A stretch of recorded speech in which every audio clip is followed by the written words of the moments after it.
या मीडिया दूसरे वेबसाइट्स क्या लिख रहे हैं। आज जब पलट के देख रहा था तो सबने वही लिखा कि अमेरिका ने धो डाला राहुल गांधी को, अमेरिका ने लोकतंत्र की पाठ पढ़ा दी राहुल गांधी को, अमेरिका ने मतलब राहुल गांधी को पाठ पढ़ाई।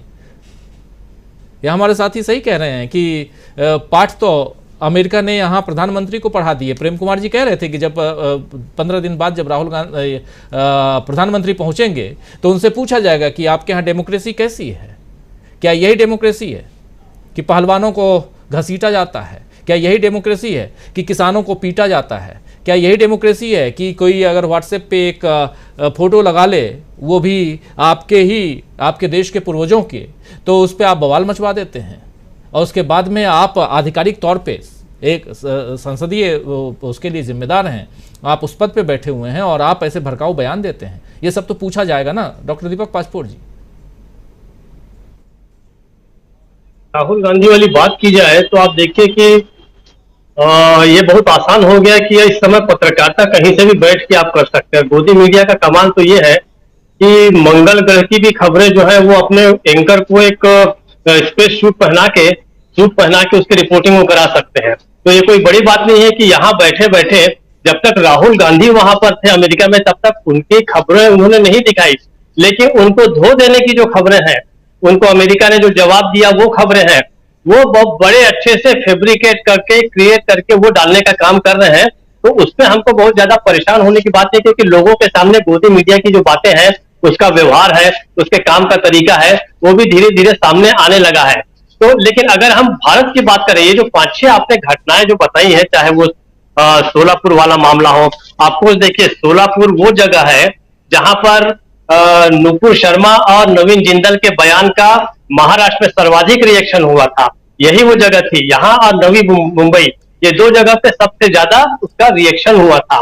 तो सोलापुर वैसे भी काफी जो है, हालांकि महाराष्ट्र में ऐसे बहुत सारी जगह हैं जहां पे अक्सर इस तरीके के मामले होते हैं, लेकिन सोलापुर में ये जो होना है ये बता रहा है कि बाकायदे वहां पर पूरा का पूरा एक जो स्लीपर सेल है, ध्रुवीकरण के जो एजेंट्स हैं वो वहां पे बाकायदे बैठे हैं, उनको जैसे मौका मिलता है वो अपना काम कर जाते हैं। अब हम अगर ये बातें करें कि 5-6 ये जो घटनाएं जो आपने चाहे कुरुक्षेत्र की हो चाहे जो भी, उसमें आप ये देखिए कि भारतीय जनता पार्टी या उसके लोग बाकायदा एक पार्टी है, एक पक्ष वो है ही है, चाहे वो कुरुक्षेत्र का मामला हो चाहे सोलापुर का मामला हो, किसी न किसी तरीके से भारतीय जनता पार्टी या उनके नेता जो है वो उसमें इन्वॉल्व है। तो ये असली बात यह है कि अगर इसको बहुत गहराई से देखा जाए कि इसका फायदा क्या होगा, अगर हम जो कह रहे हैं कि पीछे जो शीशा है, पीछे देखने वाला जो शीशा है, क्या भारतीय जनता पार्टी उसे ही देख के गाड़ी चला रही है, तो इसमें मैं थोड़ा सा ये डिफर करूंगा कि उसकी नजरें पीछे बिल्कुल नहीं है। आप ध्यान से देखिए तो निश्चित रूप से वो आगे ही देख रही है भारतीय जनता पार्टी, और वो ये भी जान रही है कि आने वाले इस साल के 3, 4, 5 जो चुनाव है उसमें उसकी स्थिति कोई बहुत अच्छी नहीं है। तो 2024 के पहले पहले उसको ऐसा वातावरण बना लेना है। और ये एक स्थापित तथ्य है कि जहां भी अराजकता होती है, जिस समाज में, जिस देश में जहां भी होगी, उसका फायदा सरकार ही उठाती है, क्योंकि सरकार जो है उसी के पास शक्ति है। अल्टीमेटली आंदोलनकारी हो या दूसरा जो पक्ष हो, जो मान लीजिए दंगा हो रहा है तो जो दंगे में जो पीड़ित पक्ष है वो तो कमजोर ही रहेगा, और पीड़ा पहुंचाने वाला वो जो पक्ष है वो हमेशा सरकार के साथ रहेगा, और सरकार को भी पता है कि हमें किसका साथ देना है किसका नहीं देना है।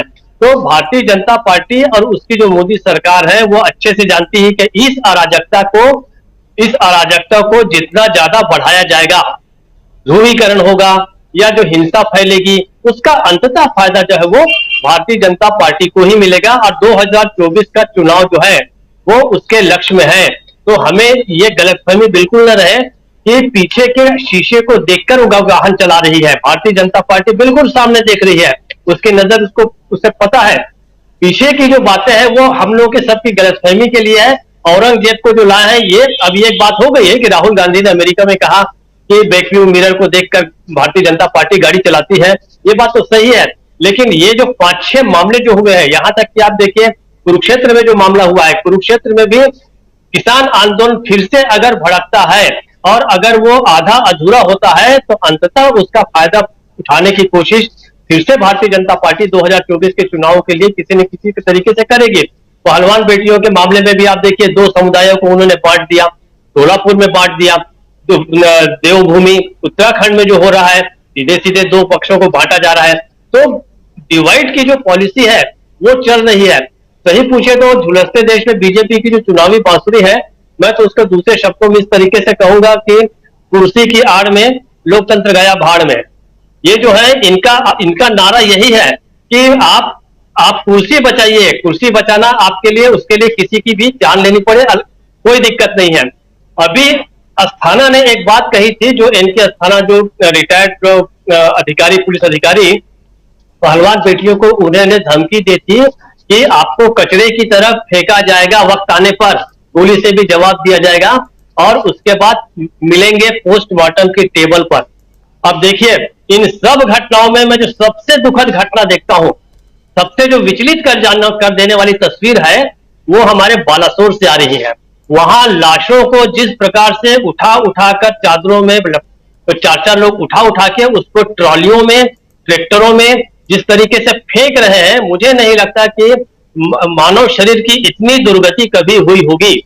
यहां तक ये घटना बताई जा रही है कि एक मां जब अपने बच्चे को ढूंढने गई लाशों के बीच, तो उसका बेटा जो है वहां पर उसे जिंदा मिला। तो सरकार जो है, जिसका एक पक्ष अस्थाना कहता है कि मिलेंगे पोस्टमार्टम टेबल पर, 288 लोग तो मिल गए पोस्टमार्टम टेबल पर। सबसे दुखद चीज तो यह है, और यही सामान्य जनता की अंततः यही नियति होगी। सत्ता में कौन जाता है, कौन नहीं जाता, 224 में कौन पार्टी जीतती है, विपक्षी एकता होती है तो भारतीय जनता पार्टी है, हारती है, जीतती है, वो मैं नहीं जानता। लेकिन सामान्य व्यक्ति भारत का जो है वो यहीं पर खड़ा है, और उसकी नियति जो है वो कहीं पोस्टमार्टम टेबल पर न हो। ये सबसे बड़ी जो है मुझे विचलित करने वाली जो बात लगती है। तो कुल जमा ये आप देखिए, ये सारी घटनाएं बहुत ही क्रमबद्ध तरीके से भारतीय जनता पार्टी की सरकार चल रही है, आगे बढ़ रही है, और वो बिल्कुल सामने देख रही है। ये किसी को गलतफहमी ना रहे कि वो पीछे की ओर देख के काम कर रही है। अगर फडणवीस जैसा व्यक्ति बोल रहा है कि औरंगजेब की औलादें, ऐसा लगता है कि मान लो कोई एक सामान्य गली मोहल्ले का कोई आदमी बोल रहा है। आप सरकार में बैठे हैं, आपकी जिम्मेदारी है कि आप लोगों को पेसिफाई करें, शांत करें। अब आप सीधे सीधे जब बोलेंगे तो यही होगा। फिर पहलवान बेटियां किनके पास गई थी? अनुराग ठाकुर के पास। जो अनुराग ठाकुर जो है वो खुद ही एक अपराधी की तरह कोर्ट के सामने खड़ा था, और कोर्ट ने कहा था कि इन्होंने मुस्कुराकर जो है वो हेट की बातें की है, तो ये कोई अपराध नहीं बनता। तो आप अनुराग ठाकुर से कौन सी उम्मीद कर सकते हैं? ये बात फिर भी मैं प्रेम कुमार जी की बात से सहमत हूं कि इसके बावजूद लड़ाई आपको लड़ते रहनी है, क्योंकि लड़ने के सिवा कोई चारा नहीं है। छत्तीसगढ़ी का एक बड़ा प्रसिद्ध गीत है, लड़ाई नहीं छोड़ब, गांव नहीं छोड़ब वाला जो गीत है, बड़ा प्रसिद्ध गीत है क्रांतिकारियों का, कि आपको लड़ाई लड़ते रहनी पड़ेगी, चाहे वो किसान हो, चाहे वो पहलवान बेटियां हो, और हमको साथ देना पड़ेगा, क्योंकि रास्ता अंततः यहीं से निकलेगा। इसके अलावा आप सरकार की तरफ या भारतीय जनता पार्टी की तरफ या आरएसएस की तरफ हिंसा का जवाब हिंसा से नहीं दे सकते, क्योंकि जिस दिन आप हिंसा पे उतर आए उस दिन आपकी लड़ाई जो है वो खत्म हो जाएगी। तो ये अच्छी बात है कि कुछ हमारे आंदोलनकारी जो है आज भी अहिंसक तरीके से लड़ाई लड़ रहे हैं, तो हमें उनका साथ देना है, ये भी हमारी नियति है। इसके अलावा हमारे सामने भी कोई चारा नहीं है। लोकतंत्र का रास्ता वहीं से निकलेगा, लेकिन फिलहाल जो भारतीय जनता पार्टी जो है वही है कि कुर्सी की आड़ में देश गया भाड़ में। राजीव।